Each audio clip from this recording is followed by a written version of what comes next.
ጤና ይስጥልኝ እንዴት አምሽታችኋል ተመልካቾች ከኢትዮጵያ ቴሌቪዥን ለኢቲቪ 7 የተዘጋጁ የስፖርት ዜናዎችን ወደ እናንተ እናደርሳለን። ሲንቄ ባንክ የስፖርት ዘገባችን የክብር አጋርም ስለሆነ ከልብ ነው የምናመሰግነው። ከዜናዎቹ ጋር ተመስገን አለባቸው ነኝ። ስፖርት ለልማትና ለአብሮነት ከፍተኛ ሚና እንደሚጫወት ተገለጸ።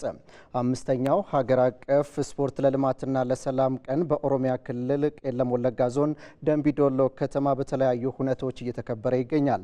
መርሃ ግብሩ ዛሬ በፓናል ውይይት ሲካሄድም በውይይቱ የባህልና ስፖርት ሚኒስቴር የስፖርት ልማት ዘርፍ ሚኒስትር ዴኤታ መክዩ መሐመድ፣ የኢትዮጵያ እግር ኳስ ፌዴሬሽን ፕሬዝዳንት ኢሳያስ ጅራን ጨምሮ የኦሮሚያ ክልል ወጣቶችና ስፖርት ቢሮ ምክትል ኃላፊ አቶ ደሳለኝ ጥላሁን እንዲሁም የቄለም ወለጋ ዞን ዋና አስተዳዳሪ ገመቹ ጉርሜሳ መገኘታቸው ነው በስፍራው የሚገኘው ባልደረባችን ዮሴፍ ሹምዬ ዘገበው።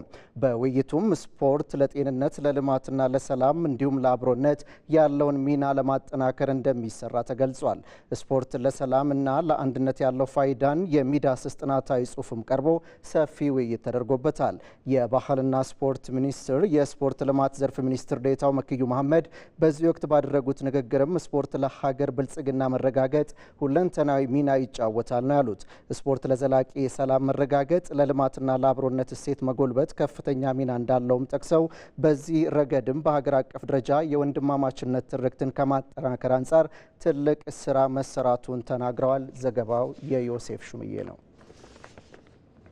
በ25ኛው ሳምንት የኢትዮጵያ ፕሪሚየር ሊግ ኢትዮጵያ ንግድ ባንክና ሲዳማ ቡና አሸንፈዋል። ረፋድ 3 ሰዓት ከ30 ላይ ኢትዮጵያ ንግድ ባንክና ቅዱስ ጊዮርጊስ ያደረጉት ጨዋታ በኢትዮጵያ ንግድ ባንክ 1-0 አሸናፊነት ተጠናቋል። በጨዋታው ሲሞን ፒተር 3 ነጥብ ያስገኘችውን የኢትዮጵያ ንግድ ባንክ ብቸኛ ኳስ ከመረብ አሳርፏል። ውጤቱን ተከትሎም ነጥቡን 35 ያደረሰው ኢትዮጵያ ንግድ ባንክ ከነበረበት 9ኛ ደረጃ ወደ 5ኛ ከፍ ሲል ቅዱስ ጊዮርጊስ በ31 ነጥቦች 10ኛ ደረጃ ላይ ይገኛል። ቅዱስ ጊዮርጊስ ዛሬ በኢትዮጵያ ንግድ ባንክ የተሸነፈው ከ1998 በኋላ ሆኗል። በሲዳማ ቡናና ባህር ዳር ከተማ መካከል 9 ሰዓት ላይ የተደረገውን ጨዋታ ደግሞ ሲዳማ ቡና 1-0 ረቷል። በጨዋታው ፍቅረ ኢየሱስ ተክለ ብርሃን ብቸኛዋን የሲዳማ ቡናን ግብ ያስቆጠረ ተጫዋች ነው። ውጤቱን ተከትሎ ባህር ዳር ከተማ በነበረበት 2ኛ ደረጃ ሲቀጥል፣ ሲዳማ ቡና በ32 ነጥቦች 10ኛ ደረጃ ላይ ይገኛል። ከ12 ሰዓት ጀምሮ በሐዋሳ ከተማና ወላይታ ዲቻ መካከል እየተደረገ የሚገኘው ጨዋታ ደግሞ አሊ ሱሌማን በ47ኛው ደቂቃ ባስቆጠራት ግብ አማካይነት ሐዋሳ ከተማ 1-0 እየመራ ነው። በኢትዮጵያ አትሌቲክስ ታሪክ ውስጥ ጉልህ ሚና ከነበራቸው ሰዎች መካከል አንዱ የነበሩት የቀድሞ አትሌትና አሰልጣኝ ንጉሴ ሮባ ይጠቀሳሉ። በትምህርት የተደገፈ የአትሌቲክስ ስልጠና በመስጠት ለታላላቅ አትሌቶች ጭምር መፍለቅም የነበራቸው አበርክቶ ከፍተኛ የነበሩት አሰልጣኝ ንጉሴ ሮባ ከዛሬ 32 ዓመታት በፊት ነበር በ57 ዓመታቸው በዚች ቀን ሕይወታቸው ያለፈው። አብርሃም ተስፋዬ ተጨማሪ አለው። ለምለማው ምድር በዘመን ተዋረዳ ይረሲና ታሪክ ሰሪ አትሌቶችን ያለ ገደብ አፍርታለች። እነዚህ አትሌቶች ኢትዮጵያ ዛሬ በአትሌቲክሱ በዓለም አደባባይ ለተከለችው ታላቅ ስም ያለምንም ጥቅም በዋጋ የማይተመን ገድል ሰርተዋል። የቀድሞ አትሌትና አሰልጣኝ ንጉሴ ሮባ ከነዚህ መካከል ቀዳሚውን ቦታ የሚወስድ ነገር ግን በሰራው ልክ ያልተዘከረ የሀገር ባለውለታ ነው። ውልደቱ በምስራቋና የአብሮነት ምሳሌ በሆነችው የሶማሌ ክልል ዋና ከተማ ጅግጅጋ ነው።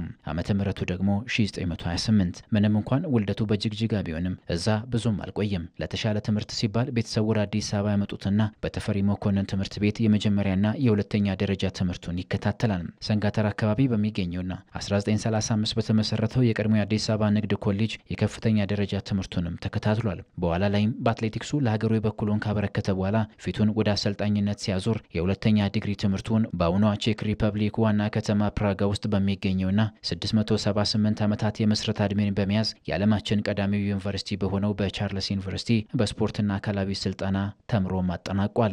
ከልጅነቱ ጀምሮ እንደ ማንኛውም ኢትዮጵያዊ ሩጫና ኳስ መጫወትን ያዘወትር የነበረው አትሌትና አሰልጣኝ ንጉሴ ሮባ ከሰውነቱ ጋር ፈጥኖ አትሌቲክስ በመዋሃዱ ምርጫው እንዲሆንም አድርጎታል። ኢትዮጵያ በታሪኳ ለመጀመሪያ ጊዜ በኦሎምፒክ ውድድሮች ላይ ለመሳተፍ እንደ አውሮፓውያን አቆጣጠር በ1956 ወደ አውስትራሊያ ሜልቦርን ስታመራ ከያዘቻቸው 12 አትሌቶች መካከል አንዱ የዛሬው ባለታሪካችን አትሌትና አሰልጣኝ ንጉሴ ሮባ አንዱ ነበረ። በሰዓቱ ሀገሩንም በ100ና በ200 ሜትር ውድድሮች በመወከል በመወከል ተሳትፎ አድርጎ ተመልሷል። ከ4 ዓመታት በኋላ ሻምበል አትሌት አበበ ቢቂላ ሮም ኦሎምፒክ ላይ በባዶ እግሩ ሮጦ በማራቶን ለሀገሩ ወርቅ ሲያስገኝ አትሌት ንጉሴ ሮባም ኢትዮጵያን ወክለው ሮም ከደረሱና እድል ከተሰጣቸው 10 አትሌቶች አንዱ ሆኖ በ100ና በ200 ሜትር ተካፍሏል።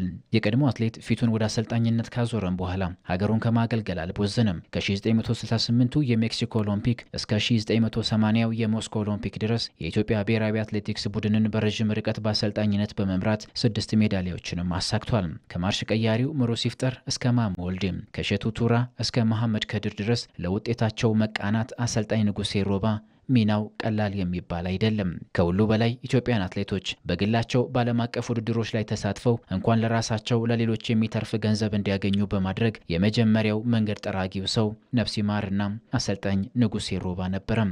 እንደ አውሮፓውያን አቆጣጠር 1988 ላይ በተሰናዳው የሲኦል ኦሎምፒክ ለመሳተፍ ኢትዮጵያ የማጣሪያ ውድድሮቿን ኔዘርላንድስ ሮተርዳም ላይ አከናውና ነበረም። በተለይ በማራቶን በላይነህ ዲንሰሞ፣ አበበ መኮንን፣ ከበደ ባልቻና ወዳጆ ቡልቲ ባደረጉት ውድድር በአሰልጣኝ ንጉሴ ሮባ ይሰለጥን የነበረው በላይነህ ዲንሰሞ ርቀቱን 2 ሰዓት ከ6 ደቂቃ ከ50 ሰከንድ በመሮጥ ከማሸነፍን በዘለለ የዓለም ሪከርድን ጭምር መስበሩ የሚታወስ ነው። ምንም እንኳን ኢትዮጵያ ከፖለቲካ ጉዳዮች ጋር በተያያዘ በኦሎምፒኩ ባትሳተፍም አሰልጣኝ ንጉሴ ሮባ የሪከርድ ባለቤት መሆን የቻሉ አትሌቶችን በማፍራት ዛሬ ድረስ ስሙ ይነሳል።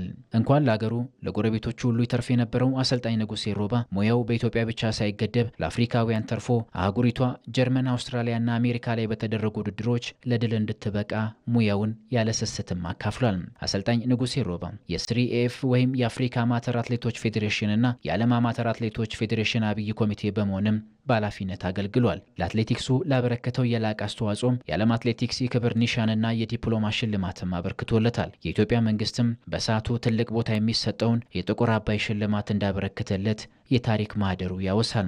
ከአትሌትነት ይልቅ የአሰልጣኝነት ዘመኑ እጅጉን ያማረለት ንጉሴ ሮባ በረዥም ርቀቶች ለቁጥር የሚያዳግቱ ተተኪ አትሌቶችን በማፍራት የኢትዮጵያ አትሌቲክስ ቀጣይነት እንዲኖረውና በውጤት የታጀበ እንዲሆን በማድረግ አሻራቸውን ካሳረፉ ቀደምት ጀግኖች መካከል አንዱ በመሆን ስሙን በክብርም አኑሯል። እንኳን ለሀገር ለባዳ ሁሉ ሳይቀር በሰውነት ብቻ ለክቶ ያለውን ሁሉ የሰጠው የኢትዮጵያ የቁርጥ ቀን ልጅ ሚያዝያ 6 1985 ዓ.ም ነበረ በተወለደ በ57 ዓመቱ ከዚህ ዓለም ድካም ያረፈው። ክቡራን ተመልካቾቻችን ቀጣዩ ዘገባችም አትሌት ንጉሴ ሮባን የተመለከተ ይሆናል። የአንጋፋ አሰልጣኝና አትሌት ንጉሴ ሮባ ፋውንዴሽን በዛሬው ዕለት በይፋ ተመርቋል።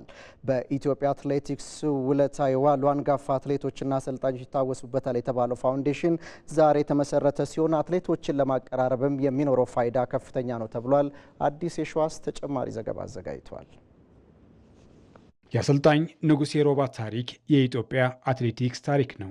የኢትዮጵያ አትሌቲክስ ማሳያ ውሃ ልክም ናቸው። የሰሩትን ያህል ያልተነገረላቸው የአትሌቲክስ ኩራት የሆኑት ንጉሴ ሮባ የኢትዮጵያ አትሌቲክስ መልክ ናቸው ይሏቸዋል የሙያ አጋሮቹ።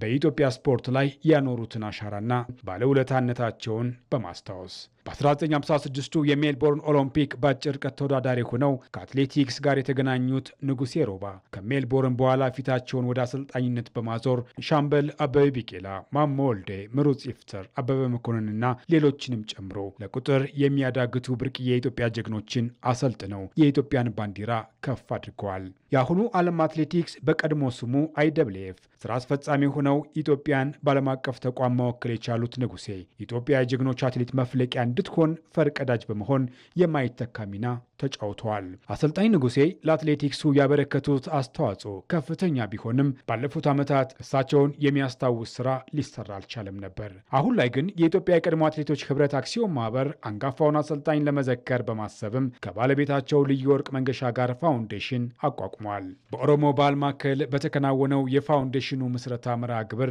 የቀድሞ የሙያ አጋሮች፣ አትሌቶችና የአሰልጣኙ ቤተሰቦች ተገኝተዋል። ፋውንዴሽኑ የአንጋፋውን አሰልጣኝ አሻራ እንዲታወስ ለማድረግ ታስቦ መቋቋሙን ነው የአሰልጣኙ ባለቤት ልዩ ወርቅ መንገሻ የተናገሩት። የሱን አሻራ ለማስቀመጥ ሲል ያው እስከዛሬ በእርግጥ በዘግይቻለሁኝ። አሁን ግን ሰዓቱና ጊዜው ሆኖ ወደዚህ ፋውንዴሽኑ ለማቅረብ ወይንም ለኢትዮጵያ ሕዝብ ለማብሰር በስማቸው የኢትዮጵያ አትሌት ጀግና ስለሆኑ ጀግንነቱን በተግባር እንዲታወስልኝ በስሙ አንድ ማስታወሻ ነገር ለማድረግ በቁጭት ስለተነሳሁኝ ያው ለዛ ነው ፋውንዴሽኑ ስፖርት ላይ ብቻ ትኩረት ያደርጋል።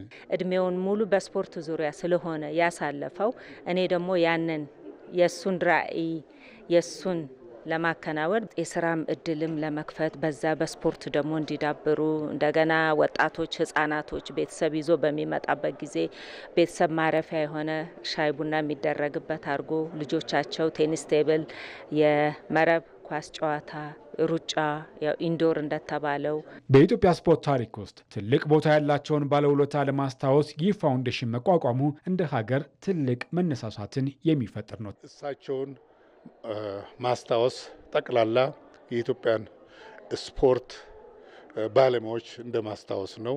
እየተረሱ ናቸው፣ ያልተዘመረላቸው፣ ያልተነገረላቸው ታላቅ ኢትዮጵያዊ ናቸው። እድሜ ልካቸውን ለኢትዮጵያ የሰሩ።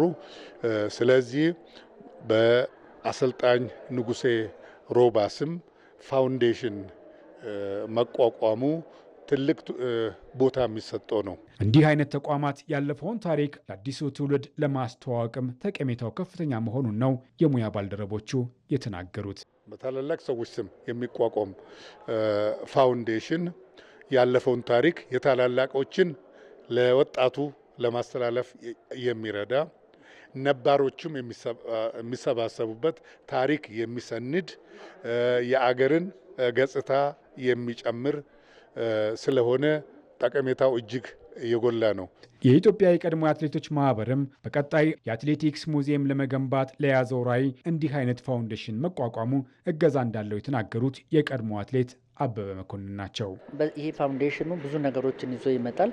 የኢትዮጵያ አትሌቶች ታሪክ ሁሉንም ሙዚየም ጭምር ከኢትዮጵያ አንጋፋ አትሌቶች ማህበርና ከኢትዮጵያ አንጋፋ አትሌቶች አክሲዮን ማህበር ጋር አንድ ላይ በመሆን ሙዚየሞችን ለመስራት ታቅዷል።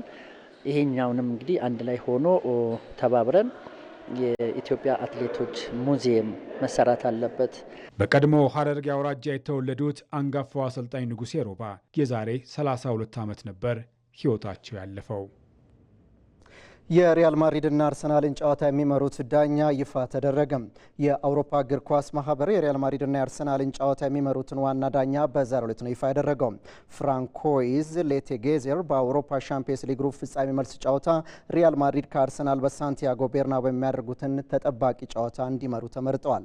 ፈረንሳዊ ዳኛ ከዚህን በፊት በሻምፒየንስ ሊጉ 4 የሪያል ማድሪድን ጨዋታ ሲመሩ በመድረኩ አርሰናልን ግን አጫውተው አያውቁም። የ35 ዓመቱ ዳኛ በሳንቲያጎ ቤርናባው ረቡዕ የሚደረገውን ጨዋታ የመምራት ኃላፊነት የጣለባቸው ሲሆን አርሰናል ባለፈው ማክሰኞ በመጀመሪያው ዙር ጨዋታ 3-0 መርታቱ አይዘነጋም። ክቡራን ተመልካቾቻችን ስፖርታዊ ዜናዎቻችን በዚሁ ተጠናቀዋል። ስለተከታተላችሁን ከልብ እናመሰግናለን።